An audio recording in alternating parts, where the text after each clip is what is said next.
एका जंगलामध्ये अनेक प्राणी राहायचे. त्याच्यामध्ये कोल्हा पण राहायचा. आज मात्र काय झालं, कोल्ह्याला अगदी कंटाळा आला. नुसता आळस भरला होता अंगात. झाडाच्या सावलीत तो लोळत पडला होता, इकडे तिकडे बघत. काही म्हणजे काही त्याला करावंसं वाटत नव्हतं. पण काय झालं, थोड्या वेळाने भूक लागायला लागली. त्याने असा विचार केला, एखादा सरडा झाडावरनं खाली आला तर बास, आत्ता तर त्याच्यावर भागवून घेऊ. किंवा एखादा उंदीर बिळातून आला तर तो खाता येईल. थोडा वेळ असाच गेला, पण कसचं काय, एकही प्राणी आला नाही. आता मात्र भूक वाढायला लागली. मग कोल्ह्याने विचार केला, आता मात्र आपल्याला इथून काहीतरी शिकार शोधायला बाहेर पडायलाच हवं. आळस झटकून कोल्हा उठला. हळूहळू चालत पुढे निघाला. समोर एक वडाचं झाड होतं. वडाच्या झाडाखाली त्याला काहीतरी हालचाल दिसली, म्हणून तो दबक्या पावलांनी पुढे गेला. तर तिथे एक दोन उंदीर होते. झपकन त्यांनी झडप घालायचा प्रयत्न केला, पण कसलं काय, उंदीर गेले बिळात निघून आणि बसले लपून. तिथून कोल्हा पुढे निघाला. काही शिकार दिसेना. मस्त हिरवं गवत होतं. तिथे एक ससा बसला होता. पाठमोरा होता. त्याचं लक्ष नव्हतं कोल्ह्याकडे. कोल्हा म्हणाला, ही शिकार आपल्याला छान आहे. कोल्ह्याने वेगाने त्याच्यावर झडप घातली आणि सशाला पकडलं. ससा पकडला गेला. कोल्हा खुश झाला. मस्त शिकार मिळाली. आता पोटभर खायला मिळणार. पोटात कावळे कोकलत होते.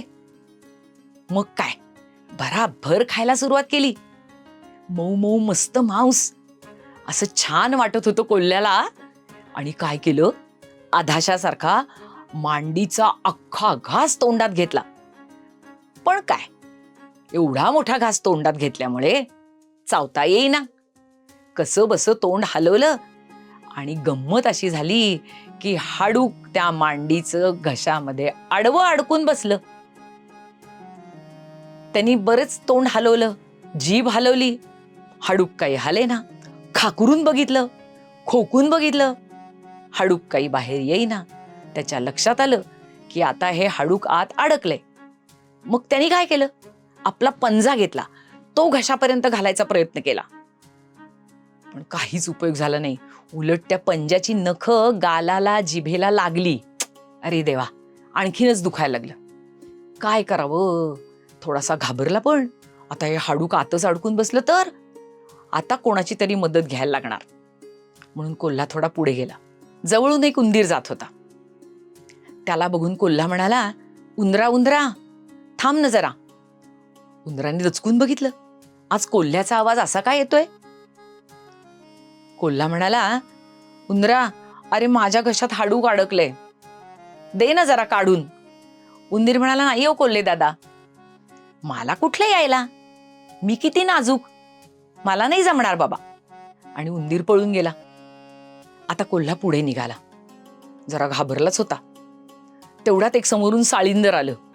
साळींदराला सांगावं का, पण कोल्ह्याला बघून साळींदराने त्याच्या अंगावरचे काटे असे कडक आणि ताठ केले. नको रे बाबा ह्या साळींदराच्या नादाला लागायला, असं म्हणत कोल्हा पुढे निघाला.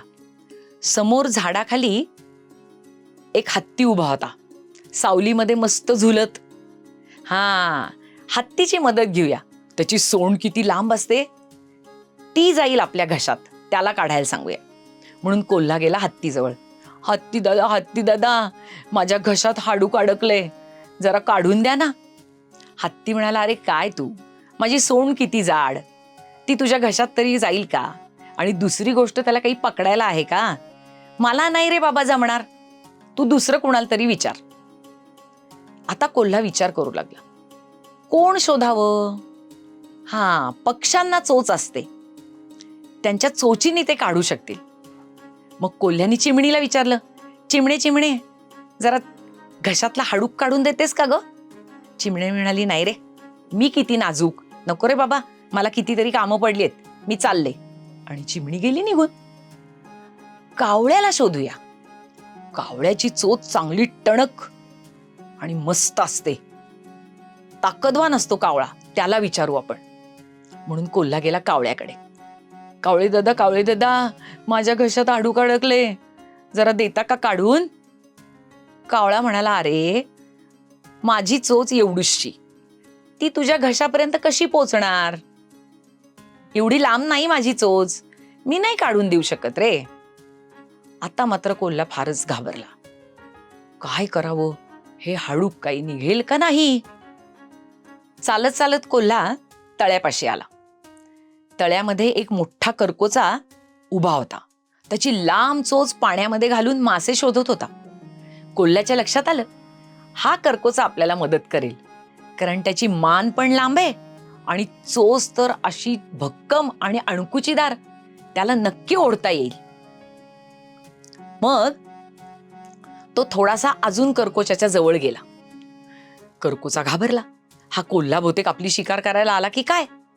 करकोच्याने उडण्यासाठी पंख पसरवले, पण तेवढ्यात कोल्हा म्हणाला, करकोचे दादा, घाबरू नका, मी तुम्हाला आज मारायला नाही आलोय. काय आहे, माझ्या घशात हाडूक अडकले, बघा ना माझा आवाज पण कसा येतोय. करकोच्याच्या लक्षात आलं, काहीतरी त्रास होतोय आणि हे हाडूक इतकं अडकलंय, मला निघतच नाहीये, तुमच्या चोचीने द्या ना काढून. त्याला खूप वेदना होत आहेत हे करकोच्याच्या लक्षात आलं. आपण त्याला मदत केली पाहिजे असा विचार करकोच्याने केला. पण एरवी कोल्ह्याचं वागणं लबाडी म्हणून करकोचा म्हणाला, बघा खरं बोलताय ना. कोल्हा म्हणाला, हे बघ ना, अर्धवट तोंड उघडच आहे, कसं बोलतोय मी. मग करकोच्याने बघितलं, करकोच्याची खात्री पटली. त्यांनी कोल्होबाला म्हटलं, मी देतो काढून, पण मला बक्षीस द्याल ना? कोल्हा मानेनीच हो म्हणाला. करकोचा बाहेर आला. कोल्ह्यापाशी दोन्ही पाय रोवून उभा राहिला. कोल्ह्याला खाली बसायला सांगितलं, मान वर करायला सांगितली आणि आपली लांबच्या लांब चोच आणि मान त्याच्या तोंडात घातली. चोचीमध्ये हाडूक पकडलं, मग ते थोडंसं सरळ केलं आणि ओढून बाहेर काढलं. हुश्श, निघालं एकदाचं हाडूक. कोल्ह्याला अगदी बरं वाटलं. कोल्हा चालत तळ्याकडे गेला, थोडंसं पाणी प्यायला, आणि काय निघाला की उलटा परत जायला. करकोचा म्हणाला, ओ कोल्हे दादा, अहो मी एवढं हाडूक काढून दिलं, काही बक्षीस वगैरे द्याल की नाही, आणि काही धन्यवाद वगैरे. कोल्हा तो लबाडच मागे वळून म्हणाला, करकोच्या, तू जेव्हा हाडूक काढायला तुझी मान आत घातलीस, चोचीनी जेव्हा हाडूक पकडत होतास, तेव्हा माझ्या दातांच्या जवळ तुझी मान होती. मी जर तोंड मिटलं असतं तर काय झालं असतं, जरा विचार करा, आणि तुम्हीच आमचे धन्यवाद माना. आणि कोल्हा जंगलामध्ये निघून गेला.